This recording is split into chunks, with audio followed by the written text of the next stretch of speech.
Tigong Mindanao.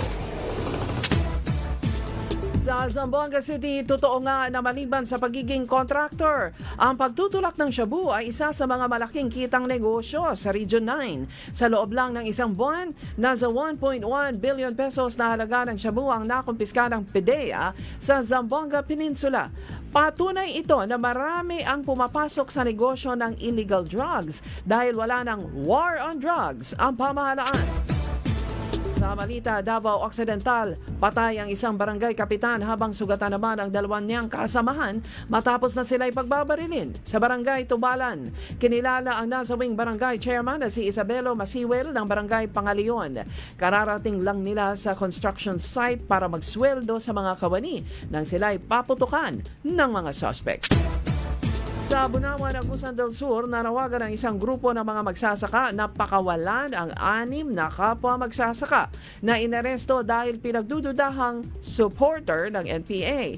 Ginawa ng Free Agusan 6 Network na NGO ang kahilingan sa pamamagitan ng isang mini rally. Giit nila, mga tunay na magsasaka ang inaresto at hindi supporter ng mga rebelde. Sa Surigao del Sur, malugod na tinanggap ng local government ng lingig ang full implementation ng Republic Act No. 10787 na nag-aata sa pagbuo ng multi-species marine hatchery sa bayan. Ito'y kinokonsidera bilang pagpapalago sa aquaculture industry sa bayan. Dahil sa 40 million pesos na halaga ng hatchery, ay inaasahang lalakas ang bangus business sa lingig.